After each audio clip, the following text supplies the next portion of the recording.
আসসালামু আলাইকুম রহমতুল্লাহ। Dear viewers, আজ আমরা বিনোদন স্পটে নিয়ে যাব, যেটা হচ্ছে জিয়া উদ্যান। রাজধানীবাসীর বিনোদন স্পট বলতে গেলে খুবই কম।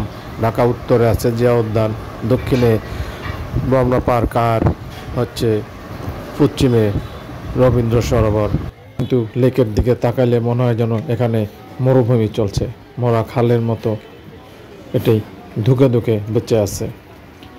যে গাছপালা যেগুলো আছে সেগুলো অযত্ন অবহেলায় বা নোংরায় পরিপূর্ণ। যে যেভাবে পাচ্ছে ময়লা যেখানে সেখানে ফেলছে। আছে একটি ব্রিজ, সেই ব্রিজের উপর দুষ্ট বালক অথবা বয়স্করাও হরহামেশা উঠে যাচ্ছে, যে কোনো মুহূর্তে ঘটতে পারে বড় ধরনের দুর্ঘটনা।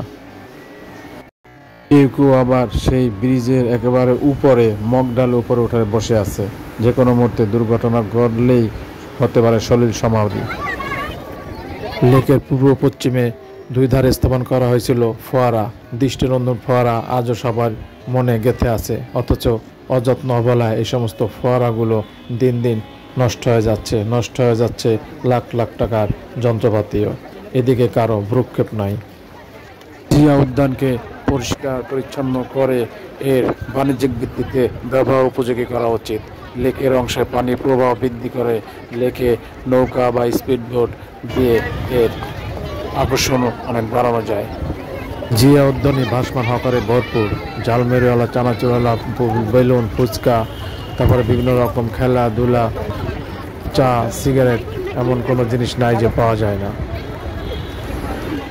কাশীর একটু ঘোরাফেরার জন্য বলতে গেলে জায়গা খুবই কম। উত্তরে এদিকে আছে জিয়া উদ্যান আর দক্ষিণে আছে রমনা পার্ক। এই দুটো ছাড়া আর কোনো স্থান আছে বলে মনে হয় না। কিন্তু এখানে এসেও বিভিন্ন রকম নিয়ম কানুনের অভাবে, অযত্ন অবহেলায় এই সমস্ত পার্কগুলো দেদারসে ব্যবহার হচ্ছে। শত শত দর্শনার্থী এখানে আসে এই জিয়া উদ্যানে একটু রিল্যাক্সের জন্য। এটাকে আরও নিয়মকানুনের মধ্যে এনে এর সৌন্দর্য বৃদ্ধি করা যায়। এটি পার্কের পূর্বাংশ, এখানেও মনে হচ্ছে মরা খাল।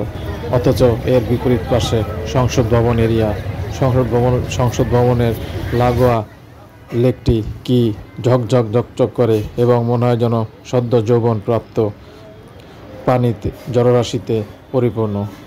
উদ্যানকে পরিকল্পিতভাবে সাজিয়ে একে একটি বিনোদন স্পট গড়ে তোলার জন্য সংশ্লিষ্টদের অনুরোধ রইল। সবাই ভালো থাকবেন। আসসালামু আলাইকুম ওয়া রাহমাতুল্লাহি ওয়া বারাকাতুহু। আল্লাহ হাফেজ।